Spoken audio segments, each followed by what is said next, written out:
মনে মনে ভাবলাম যে এই রজব মাসের এত বেশি ফজিলত কেন।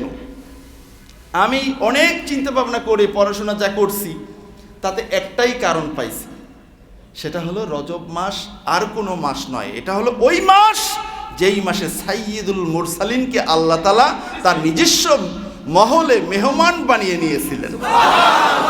তো আল্লাহ তাআলা তার হাবিবকে মেহমান সশরীরে জাগ্রত অবস্থায় যেই মাসের ভিতরে নিয়েছেন, এই মাসে ওই আল্লাহ তাআলার বন্ধুর উম্মতকে আল্লাহ তাআলা দিবেন। কি পরিমাণ দিবেন কারো কাছে জিজ্ঞাসা করার দরকার আছে? কারো কাছে জিজ্ঞাসা করার দরকার নাই, ঠিক কিনা বলেন?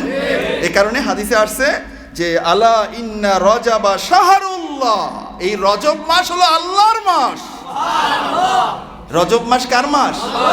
আল্লাহর মাস। আল্লাহ তাআলা এই মাসে আল্লাহর হাবিবকে তার কাছে নিয়ে নিয়েছেন। তোমার মতো বল্টুকে জিজ্ঞাসা করার সুযোগ নাই, উনি তো আমার মতো মানুষ, গেল কেমনে?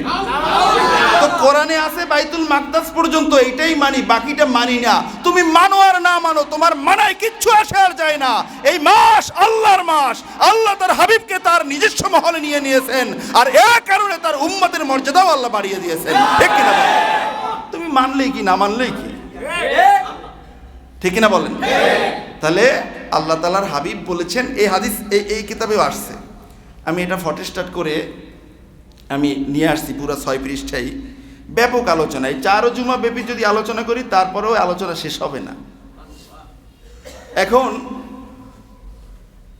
এই মাসের ফজিলত বাড়ার পিছনে একটাই কারণ, সেটা হলো আল্লাহ তাআলা তার হাবিবকে মেরাজে নিয়ে নিয়েছিলেন সশরীরে, ঠিক কিনা বলেন?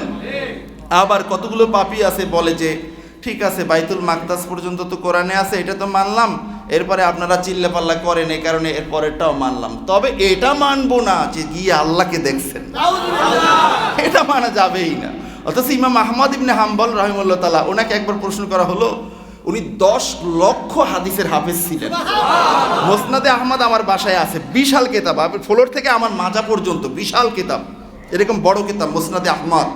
তো এই কিতাবের মাঝে ওনার বর্ণনার মাঝে আসছে যে ওনাকে একবার জিজ্ঞাসা করা হলো যে হুজুর, আল্লাহ রসুল সাল্লাল্লাহু আলাইহি ওয়াসাল্লাম এই ধুলোক বুলোক পেরিয়ে সপ্ত আকাশ পাড়ি দিয়ে আরশে আজিম পাড়ি দিয়ে এরপরে বিশাল সেই নূরের পর্দাকে পাড়ি দিয়ে আল্লাহ তাআলা নিজস্ব মহলে গেছেন, গিয়ে কি আল্লাহর রসুল আল্লাহকে দেখছেন? ইমাম আহমদ ইবনে হাম্বল হাফিজুল হাদিস জবাব দিলেন যে রওয়াহু রওয়াহু রওয়াহু রওয়াহু রওয়াহু রওয়াহু রওয়াহু করতে করতে 1000 বার ওনার শ্বাস যতক্ষণ ছিল ততক্ষণ উনি বলতেছিলেন, হ্যাঁ আল্লাহকে দেখছেন দেখছেন দেখছেন দেখছেন, বলুন আল্লাহু আকবার। আর কতবার বললে বিশ্বাস করবে?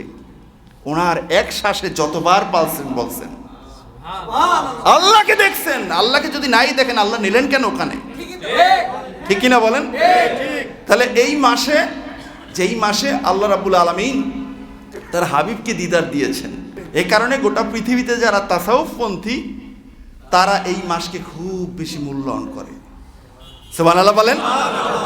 এই মাসকে খুব বেশি মূল্যায়ন করে। এই মাসে তারা অনেক বেশি মাহফিলের আয়োজন করে, দোয়ার আয়োজন করে।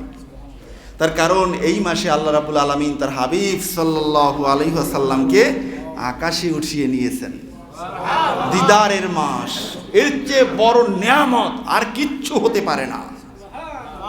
জান্নাতের মাঝে এত নিয়ামত থাকবে, কিন্তু আল্লাহ রাব্বুল আলামিনের দিদারের নিয়ামতের সাথে অন্য কোনো নিয়ামতের কোনো তুলনাই হবে না।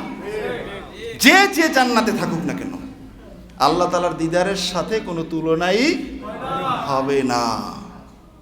তাহলে এই মাসে আল্লাহ সুবহানাহু ওয়া তাআলা এই ফজিলত দিয়েছেন উম্মতে মুহাম্মাদের জন্য। এই ফজিলতটা পিছনের কোনো উম্মত আর পান নাই, এটা আমাদেরকে দিয়েছেন আমাদের নবীর ওসিলায়, ঠিক কিনা বলেন?